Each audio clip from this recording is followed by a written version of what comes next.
Today, I'm very pleased to be joined by the young man who helped the Pennsylvania State Police to solve that 57-year-old cold case, the death of Maurice Chivarella. I'm pleased to welcome Eric Schubert. He is a genealogist, a nationally recognized genealogist, and also has his own company, ES Genealogy.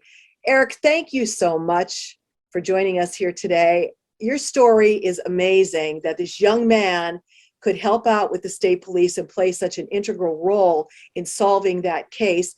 How did you get involved in genealogy? Because you're 20 years old now, and you say you've been doing this for 10 years. That's amazing. Thank you. And thank you so much again for having me, Lisa. It really just boils down to when I was 10 years old, I was homesick as a kid. It was like clockwork. Every winter I would be home, bored, looking for something to do. So I saw a genealogy commercial one day and said, that might be something interesting to do to use up some time and keep me busy for 2 weeks. And that was 10 years ago. So I just sort of started, and here I am. Well, now fast forward, you get involved with the Pennsylvania State Police here. I mean, how many other cases like this have you been involved with? Has this been the biggest, or is it similar in size to some others you've done? Yeah, so I think in terms of criminal cases that I worked on, I mean, Maurice's will always be the one that I've worked on the longest and is just so close to my heart. I started working on it when I was 18. I was a freshman in college.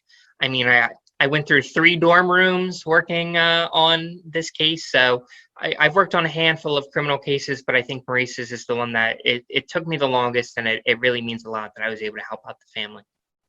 So what was this like when you're going through this? Did you have an idea, yes, we're definitely going to solve this? Like, you reached out to the state police, correct?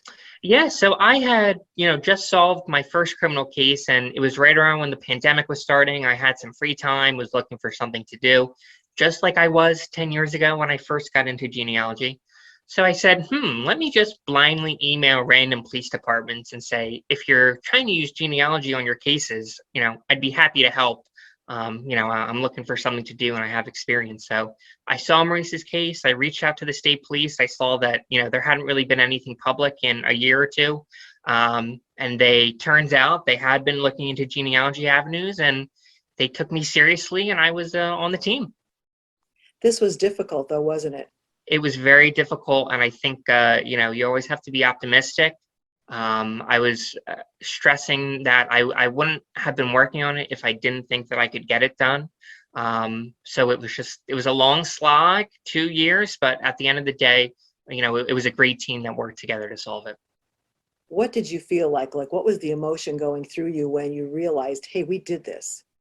I mean, there were so many levels, because I sort of had so many different stages of, oh, we just got this result in, it has to be him. Oh, look at this newspaper clipping I found, that's suspicious, it has to be him. So I had so many stages of sort of thinking that, we got him, but to get that final phone call of saying, hey, we just got the DNA analysis back, and there's 24 zeros on the 100% chance that it's him. It's really just indescribable. Now, because of that case, have you been contacted by other people saying, hey, I need help with another case? I've gotten a lot of kind words, which I certainly appreciate.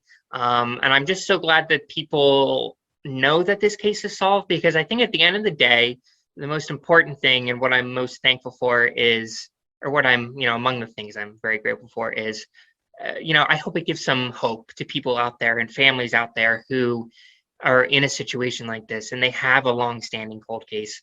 It's just my hope, and I have been reached out to with this, just saying, this gives us some determination to keep going with what we're working with. So I was glad to hear that. So now, is this a career goal? You said not necessarily. Yeah, I mean, I'm sort of I call myself a mad scientist, in jest, of course. So I have a lot of things I like to do. I have a lot of internships, and I'm a full-time student. I think genealogy will always be something that's there for me. Maybe not something I do 100% as a career, but I think it'll always be in my back pocket. If someone watching this wants to get in contact with you or ask you a question or ask for your help, how do they get in touch with you? You can visit my website. It's esgenealogy.com. You can contact me from there. And I always love discussing genealogy. Eric, you are truly amazing. I wish you Thank nothing you but so much. success. What you've done to help the Shivarella family is truly amazing. And keep up the good work. I appreciate it. Thank you so much.